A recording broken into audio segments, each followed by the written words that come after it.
नमस्कार। मैं हूं मनमोहन भट्ट। लोकसभा चुनाव के परिणाम आ रहे हैं और इसमें विपक्ष कई राज्यों में बहुत बेहतर प्रदर्शन करता हुआ नजर आ रहा है। चाहे पश्चिम बंगाल की बात करें, चाहे महाराष्ट्र की बात करें, उत्तर प्रदेश की बात करें, राजस्थान की बात करें, विपक्ष ने बीजेपी को कड़ी चुनौती दी है। क्या यह कड़ी चुनौती उत्तराखंड में भी दी जा सकती थी? क्योंकि पड़ोसी राज्य उत्तर प्रदेश में समाजवादी पार्टी और कांग्रेस ने मिलकर बीजेपी के रथ को थामने की बड़ी जोरदार कोशिश की है। इसमें वो कामयाब होते हुए भी नजर आ रहे हैं, जिस तरीके के ट्रेंड है। लेकिन उत्तराखंड में ऐसा नहीं हुआ। उत्तराखंड की पांचों लोकसभा सीटों पर बीजेपी बड़ी बढ़त बनाते हुए नजर आ रही है, बड़ी जीत की ओर बढ़ रही है। लेकिन बीजेपी का जो वोट है वो तो ठीक है, बीजेपी के प्रत्याशी जीत रहे हैं। सरकार को इससे बल मिलेगा, जो राज्य सरकार है, पुष्कर सिंह धामी की सरकार है। लेकिन कांग्रेस से क्या चूक हुई, इसको लेकर मैं आपके सामने हाजिर हुआ हूं। जिस तरीके से पूरे जोश के साथ ममता बनर्जी ने चुनाव लड़ा, पूरे जोश के साथ राहुल गांधी और अखिलेश यादव ने मिलकर चुनाव लड़ा, उतना जोश उत्तराखंड कांग्रेस के नेताओं ने नहीं लगाया।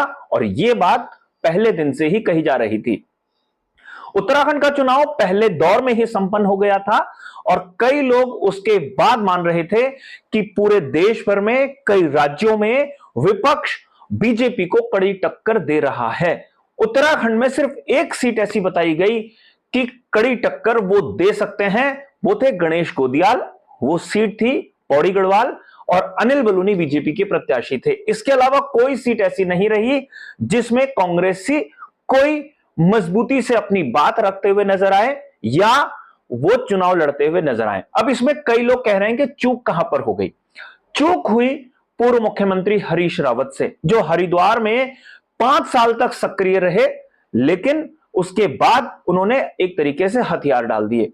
5 साल मतलब 2019 में हालांकि वो वहां पहुंच गए थे, नैनीताल उधम सिंह नगर, लेकिन 2014 में उनकी पत्नी यहां से चुनाव लड़ी थी। 2009 में खुद हरीश रावत लोकसभा का चुनाव हरिद्वार से जीते थे। हरीश रावत की बेटी अनुपमा रावत हरिद्वार ग्रामीण से विधायक भी हैं और हरीश रावत की एक बड़ी जमीन हरिद्वार लोकसभा क्षेत्र में है। लेकिन हरीश रावत खुद चुनाव नहीं लड़े, उन्होंने अपने बेटे को चुनाव लड़ाया। तो अगर हरीश रावत चुनाव लड़े होते तो तस्वीर कुछ और हो सकती थी।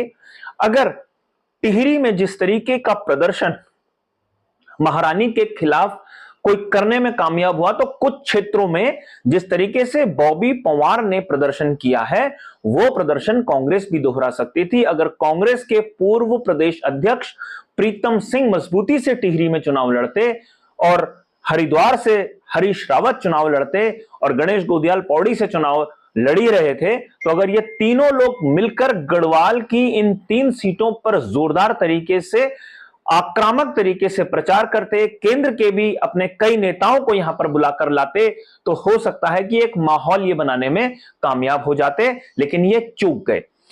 करण महारा जो प्रदेश के अध्यक्ष हैं, उनसे मैंने एक सवाल पूछा था, एक विस्तृत इंटरव्यू हमने उनका किया था। इसमें उन्होंने दावा किया था कि वो हरिद्वार सीट से चुनाव लड़ना चाहते हैं।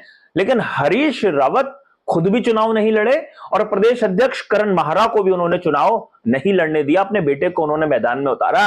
अगर करण महारा भी चुनाव लड़ते तो हो सकता है कि तस्वीर थोड़ी सी कांग्रेस के पक्ष में हो सकती थी। अगर कोई लड़ता है तभी वो जीतता है। समाजवादी पार्टी और कांग्रेस मिलकर उत्तर प्रदेश में लड़े, इसीलिए वो कुछ हासिल करते हुए नजर आए। ममता बनर्जी बंगाल में लड़ती हुई नजर आई, इसीलिए कुछ जीत हासिल करते हुए वो नजर आए। राजस्थान में कांग्रेस कुछ लड़ती हुई नजर आई, इसलिए वहां पर भी उनको कुछ हासिल हुआ। लेकिन गढ़वाल की इन 3 सीटों पर लड़ते हुए सिर्फ गणेश गोदियाल नजर आए। उनके साथ पार्टी भी उतनी मुस्तैदी से लड़ती हुई नजर नहीं आई जैसी कि लड़नी चाहिए थी।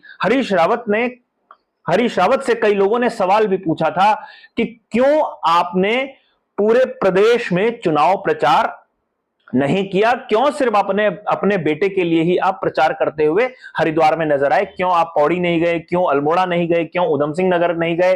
क्यों टिहरी में नहीं गए? मतलब सिंबॉलिक उन्होंने किया होगा, लेकिन उतने जोश खरोश के साथ उन्होंने प्रचार नहीं किया। अगर ऐसे ही हम कुमाऊं क्षेत्र में देखते हैं तो जिस तरीके से अजय भट्ट लीड करते हुए नजर आ रहे हैं, उनके मुकाबले प्रकाश जोशी चुनाव लड़ रहे हैं। और आपको बताऊं कि नैनीताल और उधम सिंह नगर सीट एक ऐसी सीट है, और साथ साथ हरिद्वार की सीट भी ऐसी सीट है जिसके जो बॉर्डर वाला एरिया है, उत्तर प्रदेश से टच करता हुआ जो एरिया है, उसके समीकरण भी उत्तर प्रदेश जैसे ही हैं। और कई लोग ये कह रहे हैं कि अगर इन दो जिलों में पूरी ताकत के साथ कांग्रेस चुनाव लड़ती तो जो परिणाम उत्तर प्रदेश में दिखाई दे रहे हैं, वैसा परिणाम कुछ कुछ उत्तराखंड की इन 2 सीटों पर दिखाई दे सकता था। और ऐसा परिणाम 2022 के विधानसभा चुनाव में इन दोनों संसदीय क्षेत्रों में जो विधानसभा की सीटें आती हैं उसमें दिखाई दिया था। और उसके बाद कांग्रेस के हौसले बुलंद हो गए थे। लेकिन जब बीजेपी ने अपना आक्रामक प्रचार किया तो उसके बाद कांग्रेस के प्रत्याशी, संभावित प्रत्याशी पहले ही बैकफुट पर आ गए थे। और इसके बाद कांग्रेस को हराने में बीजेपी को उत्तराखंड में कोई बड़ी दिक्कत नहीं हुई। अगर अल्मोड़ा पिथौरागढ़ सीट की बात करते हैं तो वहां पर करण माहरा ने बहुत स्पष्ट रूप से कहा था कि वहां पर अगर यशपाल आर्य को चुनाव मैदान में उतारा जाए प्रदीप टम्टा के बजाय, तो वो अजय टम्टा को एक जोरदार टक्कर दे सकते हैं। लेकिन ऐसा भी नहीं हुआ। लेकिन उत्तराखंड की 5 सीटों पर बीजेपी बड़ी बढ़त बनाते हुए नजर आ रही है। 5 की 5 सीटें बीजेपी जीत जाएगी। कांग्रेस 5 सीटें हार जाएगी। उसका मनोबल बढ़ेगा यह देखते हुए कि उसके मत प्रतिशत में कितनी बढ़ोतरी हुई। पिछले चुनाव के मुकाबले इस चुनाव में वो कितने मार्जिन को कम करने में कामयाब रहे और कितनी विधानसभा सीटों पर वो अपना प्रभाव बताने में, बचाने में, बढ़ाने में कामयाब रहे। यह काफी उत्साहवर्धक कांग्रेस के लिए हो सकता है अगले चुनाव के लिए। अगला चुनाव तो उत्तराखंड में स्थानीय निकाय का होना है, संभवतः सितंबर अक्टूबर के महीने में। तो यह बहुत महत्वपूर्ण चीज है। तो कांग्रेस उत्तराखंड में चूक गई, वो कुछ बड़ा कर सकती थी, जैसा उत्तर प्रदेश में हुआ है पड़ोसी राज्य में। अगर सारे के सारे कांग्रेस के महारथी मिलकर चुनाव लड़ते तो माहौल बनाया जाता है। एक अकेला आदमी अगर चुनाव लड़ता है, एक ही सीट पर चुनाव लड़ता है, तो वो माहौल नहीं बन पाता। फाइट करने के लिए बॉबी पवार ने अपना दम दिखाया था और उत्तराखंड के कुछ क्षेत्रों में उन्होंने ठीक ठाक अपना प्रभाव छोड़ा। जबकि बीजेपी का एक संगठन है, कांग्रेस का एक संगठन है, उनके मुकाबले में भी कई जगह बॉबी पवार अच्छा प्रदर्शन करते हुए नजर आए। यानी जो फाइट करेगा उसे मौका मिल सकता है, उसे जीत मिल भी सकती है। यह चुनाव इसका एक सबक है। जो एग्जिट पोल हुए थे वो एग्जिट पोल पूरी तरीके से कामयाब पूरे देश भर में नहीं रहे। हालांकि उत्तराखंड के संदर्भ में एग्जिट पोल सटीक आकलन करने में कामयाब हुए हैं। अब देखना यह है कि उत्तराखंड में किस तरीके की राजनीति भविष्य में देखने को मिलती है। कांग्रेस के जो दिग्गज चूक गए हैं वो अगले चुनाव की रणनीति कैसे बनाते हैं, कैसे तैयारी करते हैं।